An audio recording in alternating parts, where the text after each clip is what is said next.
reward. It's your reward that you're looking for. You're looking to be turned into the likeness of God. Because that's what he says. That's what he promises. He says, everything works for good for those that love God. Right? Now that can be taken stupidly. You know, that can be taken ridiculously. You know, oh, I want to do this, everything works for good. I want to do this, it's stupid. No. But when you start doing what God says, everything works for good for those that love him. You've just got to be doing what God says. And then everything works for good for those that love him. I mean, I'm telling you earlier about a man who spoke to me and never knew nothing about me. Yeah. I mean, that worked for good that day. When I had nothing, I came away with a grade, $50,000 grader, and I had nothing. I mean, that was a good day. That was a great day. It was a good day, wasn't it? But there was plenty of those days. There was plenty of those days. But God was with me. That's what I'm trying to tell you. When you go up and look to God, he's with you. You know, I don't know if I shared this with you. Did I share this earlier? When I got up this morning, you know, I shared it with my sons. That's what I think I shared it with Chris when we sat there. But this is what the Lord said this to me this morning. And I'm going to tell it. I'm going to read it. But God said this morning. He just reminded me. Romans 12:2. It says, do not be conformed to this world. My Amplifier says, age, fashioned after or adapted to eternal, superficial customs. This is the Amplifier Bible now. But be transformed, changed by the entire renewal of your mind. Renewal of your mind. So you've got to think differently. To receive this, you have to think differently. Because the world doesn't think like I'm thinking. Like the world won't say this. They won't say, yeah, you know, that's right. I can't see that, so it can't be right. No, it's right. You just have to see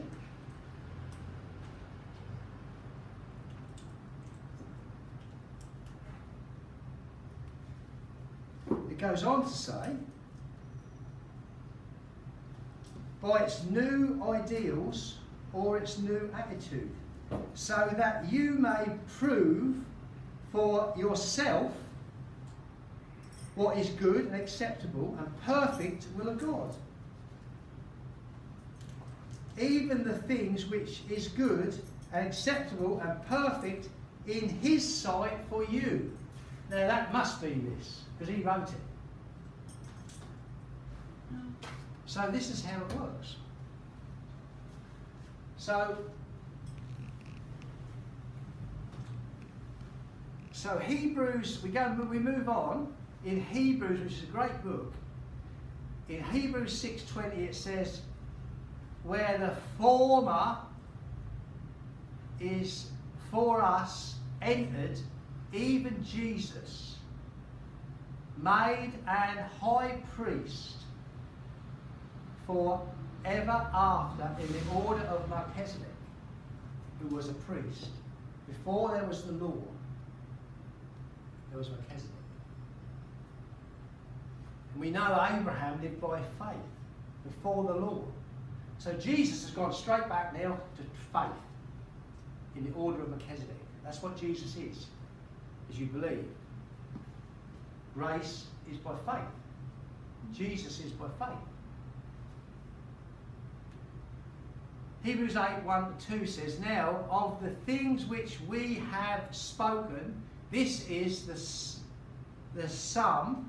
We have such as high priest who is set on the right hand of the throne of God, of the majesty in heaven.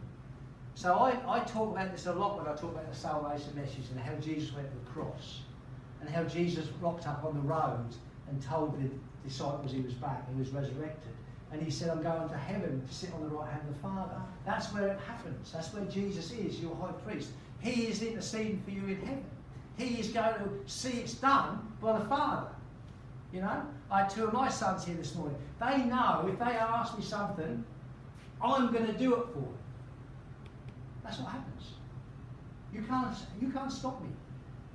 If they ask me something, they got it. Because I love them. Our Father in heaven loves us. You've got to see it the same way. And he will do it for you. If my sons in the natural were disobedient, then I'll say, well, look, hang on, guys, you better come in line here first, and then we'll look at it. But when you're walking in the ways of God, he's going to do it. He ain't going to even question it. Are you getting this? Because it's looking to Jesus, the author and the finisher. It's stepping in with him. It's following the footsteps that I talked about. Once you step in and start to do this thing and absorb this thing, I shared with Chris earlier that I still had a vision of a Bible right across my chest once. I said, God, I need that. I saw it across my chest. And as I started to speak it and it started to pour into it, I started to speak it. And that's what happened this day when these words were coming to me, like, you're never going to do any good. And this voice kept saying, no. And I said, stop. I've seen it. I'm blessed. I've seen it. I'm blessed. And I kept saying it. And because it happened. It started to happen. And so there we go. So Jesus is the high priest. He's sitting beside. And this is foundation stuff. But you've got to get here before you can get anywhere else. You have to see that Jesus is your advocate, your intercessor, your mediator for God, to God, for you. You have to see that. Because if you can't see that, you can't go there. Right? So it is all about Jesus. It is all about Jesus. And you think, well, come on, this is too much. But no, it is all about Jesus. There's nothing else. There is nothing else. He was the Word. It says in the beginning, he was the Word. I mean, I know it's hard to understand, but you don't have to understand. You just have to do it. Because then you will understand. Then it grows on you, as they say. That's what happens. It rises up on you. When I started to try and work in the gospel, in ministry, and I started being an evangelist 23 years ago, I started to do it myself. That didn't work. But when I started to let God do it in me, like we talked about, right? When we die to ourselves, say, hey God, I'm ready and you can have me. I'm all yours, God. Then he starts to use you. Then he starts to lift you up. And he wants so much more for you. So much more than you can achieve yourself. That's the point. So much more if you just yield. Sometimes we have to die to live. This is what it says. We've got to die, give ourselves over so we can live. But you've got to live in him. He is the way, the truth and life. He is the way, the truth and life. He sends the Holy Spirit. He works in you. He speaks to you. You do it. And he knows he's got a better plan. I know I'm repeating myself, but I want you to get it because if you don't get the foundation stone of building the house at the bottom, you're never going to get to the roof. That's right.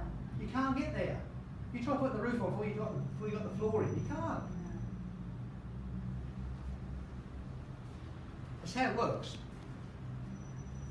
And it goes on in Hebrews 8, verse 2, it says, a minister, we're still talking about Jesus now, a minister of the sanctuary of the true tabernacle.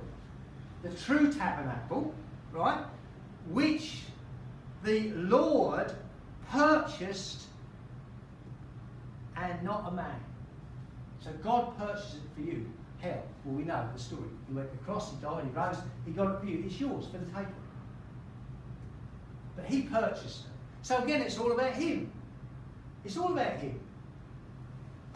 He purchased it.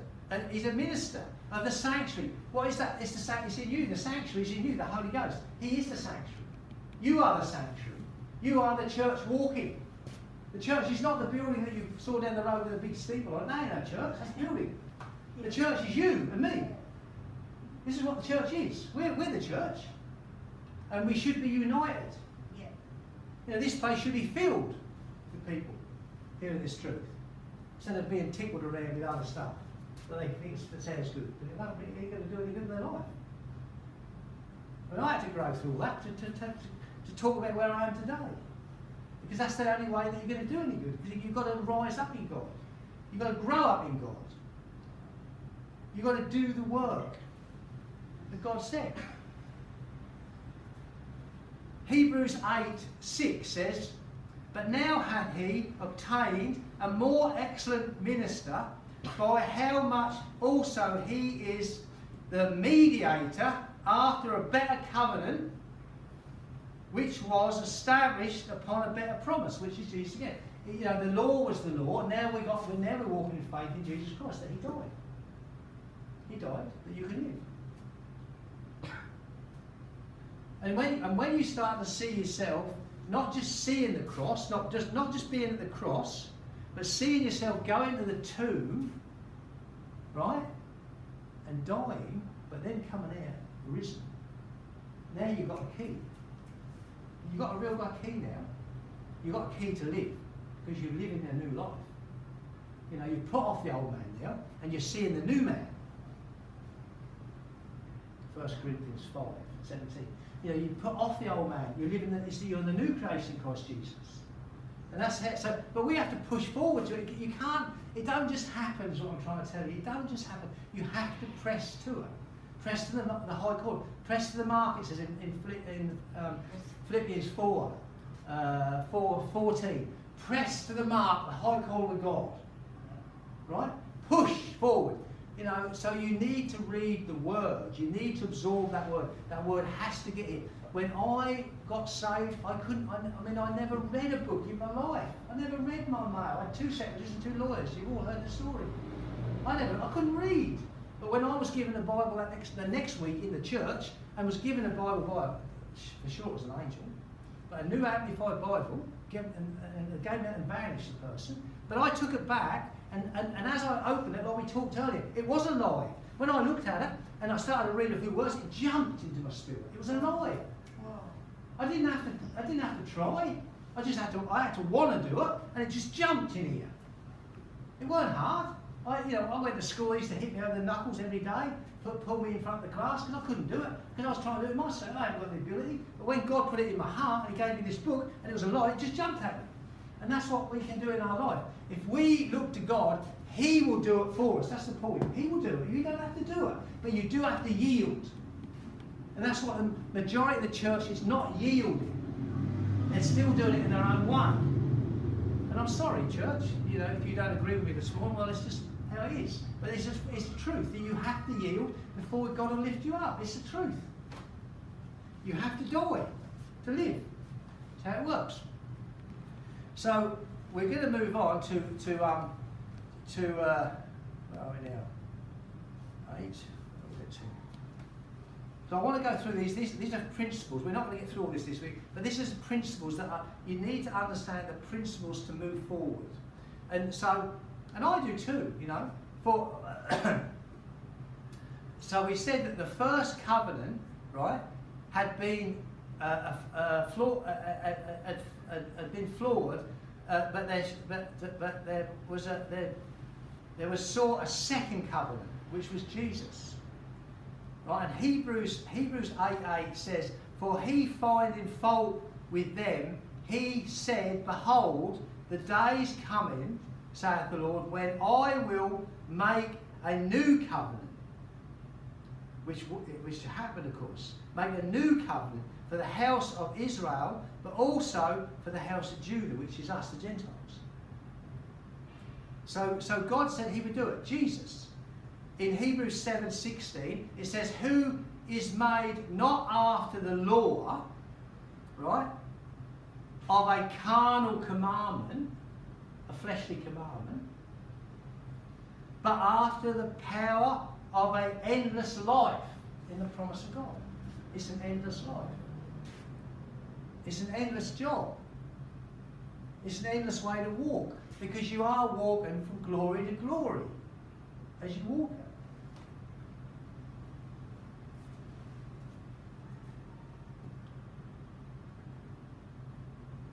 Thank you, Lord.